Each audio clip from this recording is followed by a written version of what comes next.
There's something magical about cell drawings that, when put in succession, create a moving image. And the style that is born from making these cells as efficiently as possible, well, it's something else indeed.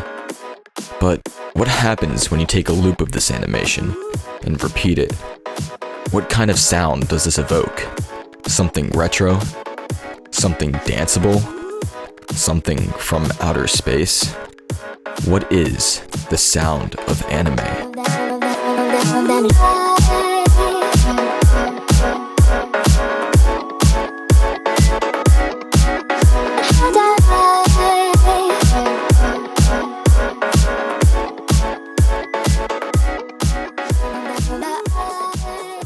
Interstella 5555, Story of the Secret Star System, is a collaboration between iconic French house duo Daft Punk and Toei Animation, the studio responsible for works such as Dragon Ball Z and Space Pirate Captain Harlock, a series that actually heavily influenced Daft Punk in their childhood.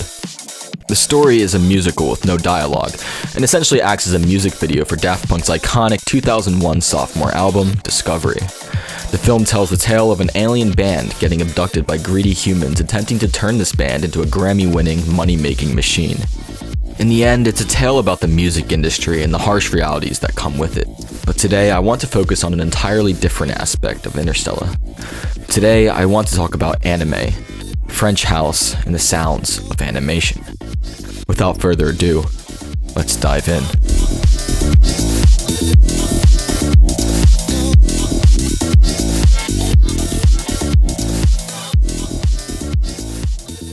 Interstella 5555 is a music video front and center. The animation perfectly lines up with the beats, almost like a rhythm game. Now, this formula could probably work with just about any type of music, but what elevates Interstella to the next level is Daft Punk's repetitive French house beats. Samples loop to infinity, sidechain kicks, disco guitars, and of course, punchy, groovy bass lines. Discovery's aesthetic seems to blend so seamlessly into Interstella, bringing us the full realization of those spaced-out, retro-futuristic vibes. The story and imagery of Interstella are already enough to evoke these emotions, but the sound design on Discovery takes everything on to the next level. I mean, somehow the bit-crushed horns on One More Time sound like futuristic synths from deep space, while the ARP at the end of Superheroes feels like it's coming straight from a UFO landing in the Nevada desert. The aesthetic is just oozing here. But I don't think it would work with just about any visual style. No, Daft Punk and Toei went for the anime look, and a retro one at that. What makes retro anime a perfect fit for French house? Remember how I mentioned the way the beats line up with the animation in Interstella? Well, take the shots of people dancing in this film, which there are surprisingly a lot of, and notice how they all seem to be repeated GIFs.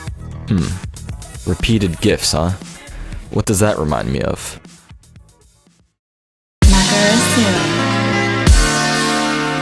That's right, we're talking about artsy music. If you don't know, Artsy Music is a YouTube channel dedicated to uploading future funk and French house tracks, sister genres if you will, over retro anime GIFs. And they all seem to work surprisingly well. There's some kind of correlation between repetitive disco sample chops and anime loops, almost like the two are complementary. I think Toei Animation understood this, and chose to frame the dancing scenes in this way. In fact, you could take a lot of GIFs from Interstella and turn them into background videos for any French house or future funk track. And wouldn't you know, Artsy Music has done just that, with a few uploads actually using clips from Interstella. The culture behind anime GIFs and retro beats has been pretty much ingrained in our subconsciousness in this day and age, but I think there's something much more to it than just that. It works, yes, but you could just put any form of animation over French house and it would work, right?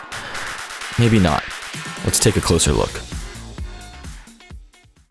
Disco has played a huge role in the aesthetic of anime in the 1980s and 1990s. Shows like Kimagure Orange Road, for example, use a heavy city pop influenced soundtrack, city pop of course being essentially Japanese disco. We see a lot of shows at this time embrace 80s culture and music, and a lot of the city pop would later be repurposed into French house and more notably future funk. So there's always been a bit of correlation between retro anime and disco influenced music. The 80s aesthetic also translates into the themes and imagery of anime at this time. Macross, for example, is a show set in outer space with a huge emphasis on pop music as well.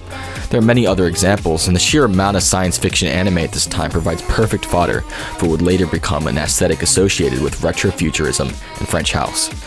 Neon Genesis Evangelion, Bubblegum Crisis, Irresponsible Captain Taylor, Akira, Ghost in the Shell, just to name a few. And all of these influences end up in Interstella 5555. So, in a way, Interstella is almost a culmination of the anime and music culture up until that point. And this legacy continues on to today, with future funk heavily embracing anime and retrofuturism while delivering us nostalgic and repetitive beats from the past. I honestly think that's fascinating. French house almost seems to fit too well with retro anime, and perhaps it's because the two share such similar aesthetic identities. From endlessly looping GIFs to the retrofuturism of 80s culture, anime seems to pair very well with French house and future funk. And these genres are influenced heavily by the music and culture of the time, leaving us with the perfect combination of aesthetics. And this aesthetic is seen no clearer than in Interstella 5555. Speaking personally for a second, I feel some kind of strange nostalgia with this aesthetic, like it's something from a past life in a way. The ideas of deep space and the future definitely resonate with me, and it all feels like a spiritual fever dream from a reality long forgotten. And the anime characters, they feel like there's something lost from my childhood. It's strange how these things can evoke emotions you never even thought of before, let alone even have a word you can use to describe them with.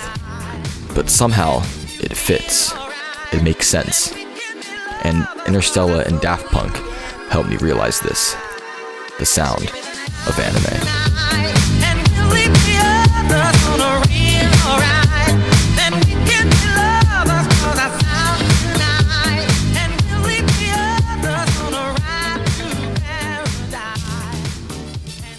Thank you all so much for watching. I hope you enjoyed this dive into my two favorite things of all time, music and anime. By the way, I recently released a video on Pat Chennington's channel titled What is Analog Horror, and it's doing insanely well, so I just wanted to thank you guys for that. Seriously, over 150,000 views. You guys are insane. Well, with that, thanks for watching. Big shout out to everybody who supports me over on Patreon, and I'll see you guys next time. Bye.